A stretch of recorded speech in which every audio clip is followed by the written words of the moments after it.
주일 아침 언제나 그 주일을 우리가 기다려지고 주일이 얼마나 좋습니까? 주일을 생각하면 너무 행복한 거예요. 교회 하면 행복한 거예요. 기독교 행복. 저는 영화에서 기독교를 본 건데 그 영화의 배경이 미국 옛날에 영화들이 선진 영화들이 서부 영화에서부터 이 꽃을 피우잖아요.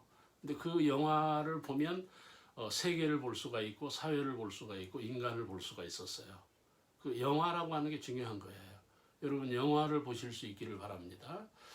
그런데 그 우리가 이 세상을 살다 보면 답답하잖아요. 그렇죠. 답답하니까 술을 먹는 거예요. 왜 싸워요? 답답해서 싸우는 거예요. 왜 원망합니까? 답답하니까. 사람이 답답한 거예요. 나도 답답하고 너도 답답하고. 정치를 보면 답답하잖아요. 종교도 답답해요. 무슨 말씀인가 하면 답이 없는 거예요. 설만 많아. 논리만 많아. 요구만 많아. 정치가 그거예요. 종교도 마찬가지예요. 답은 없는 거예요. 그래서 여러분 우리가 이 답을 찾으면 안 돼요. 사람에게 답이 없어요. 돈에 답이 없어요. 종교에 답이 없다니까요. 자, 형제자매 여러분, 정치에 답이 없어요. 거기에 매달리면 안 된다는 거예요. 왜 답이 없는 겁니까? 사람은 무식한 거예요. 그러니까 무식하지 않은 사람이 없어요. 목사도 무식하고 정치인도 무식한 거예요. 여러분이 무식하다는 얘기는 우리가 흔히 일상적으로 쓰는 용어하고는 좀 달라요. 제가 말씀하는 무식은 배울수록 무식한 거예요. 지식을 가질수록 인간은 무식을 발견하게 되는 거예요. 그러니까 우리는 모를 때는 내가 똑똑한 줄 알아요. 실력이 없는 사람은 자기가 대단한 줄 알아요. 근데 실력을 가지고 지식을 가지고 학문에 들어가면 한없이 무식한 거예요. 그래서 답답한 거예요. 그렇죠. 여러분 돈이 답답한 거예요. 어느 정도 돈을 가지면 행복한 줄 아는 거예요. 근데 가져도 갈등이에요. 가져도 목마른 거예요. 여러분 먹어가지고 행복하다? 어느 정도 먹으면 기쁨은 있지. 그렇죠. 그러나 먹어도 행복은 없는 거예요. 그래서 답답한 거예요. 세상을 답답하지 않게 사는 사람이 어디 있습니까? 다 답답해요. 선생님도 답답하고 목사님도 답답하고 대통령도 답답해요. 제일 답답하실 거예요. 제일 힘드실 거예요. 이런 세상을 우리가 사는 거예요. 또 하나 여러분들이 아셔야 될 게요. 인생을 살다 보면 부담이 있어요. 항상 그러니까 여러분 그 주일이나 교회가 행복하다 그랬잖아요. 그런데 그 행복 이면에 부담이 있어요. 그러니까 목사는 평생 부담이 뭐예요? 예배에 대한 부담, 설교에 대한 부담을 가지고 있어요. 저도 설교에 매달리잖아요. 그 원고를 인터넷에 올리고 그 인터넷에 올리는 설교들이 전 세계로 나가는 거잖아요. 그러니까 항상 마음을 조이는 거예요. 부담이 되는 거예요. 그러니까 여러분 사람은 다 부담이 있어요. 사업하는 사람도 부담이 있어요. 커요. 큰일 하는 사람은 부담이 더 커지는 거예요. 그러니까 여러분 정치인들도 부담이 많고 그렇죠. 다 부담의 짐을 지고 사는 거예요. 여러분 부담을 어떻게 해결합니까? 해소할 수가 없어요. 그래서 어떤 사람은 운동을 해요. 그러니까 우리가 우리의 어떤 내심, 다시 말하면 우리가 가지고 있는 근본적인 능력이 우리들에게 부족한 거예요. 하나님의 능력이 우리들에게 필요하다는 거예요. 여러분 이스라엘 백성들이 가나안 복지에 들어가는데 사람의 힘입니까? 하나님의 힘이에요. 그러니까 여러분 이 세상을 인간의 힘으로만 안 된다는 거예요. 그래서 우리는 하나님의 능력이 필요한 거예요. 하나님의 지식이 필요한 거고. 그렇지 아니하면 이 부담에 눌려서 사람은 무너지는 거예요. 우울증에 빠질 수밖에 없어요. 어떤 한계에 도달하는 거예요. 그런 말씀을 여러분에게 드리고, 또 하나 여러분들에게 드리고 싶은 거는 사람은 다 한계가 있어요. 지식의 한계가 있는 거예요. 우리가 아는 한계가 있는 거예요. 여러분 그 컴퓨터 용어로 말씀을 드리면 하드와 소프트웨어예요. 이 하드가 되는 사람은 소프트웨어가 딸리는 거예요. 소프트웨어가 되는 사람은 하드가 딸리는 거예요. 다시 말하면 어차피 사람은 무기력한 거예요.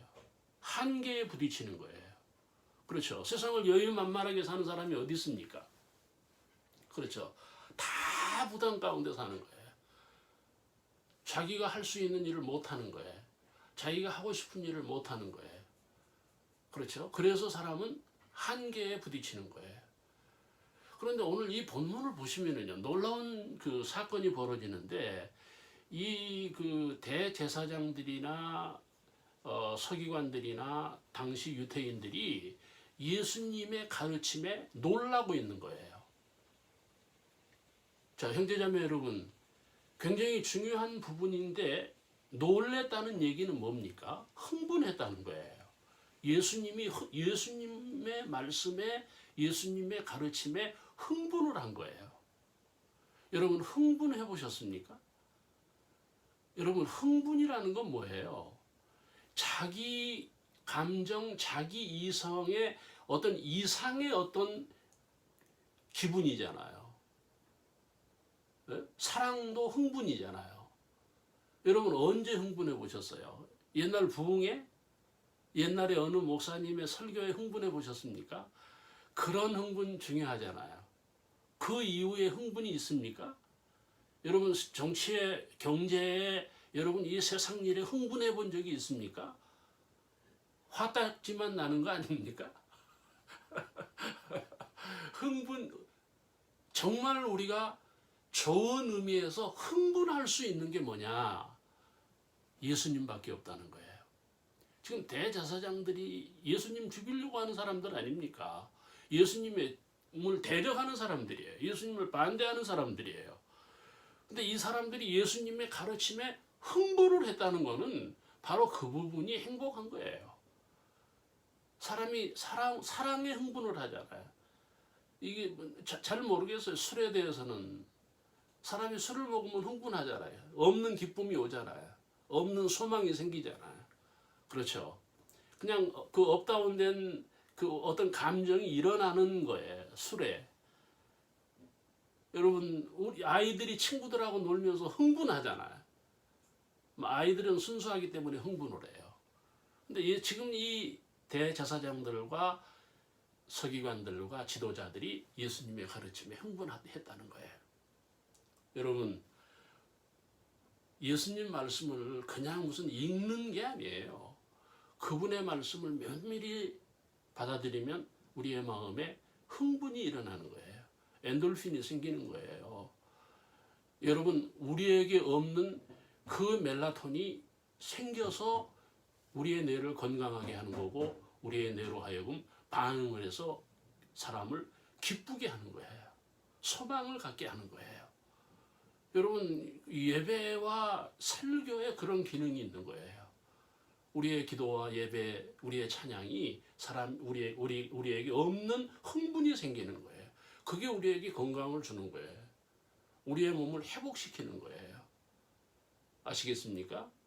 또 하나, 여러분이 예수님을 잡아 죽이려는 예수님을 어떻게 해서라도 꺾으려는 이 사람들이 예수님의 가르침, 예수님의 설교, 예수님에게서 무엇이 지금 일어났는가 하면은 감동이 일어난 거예요.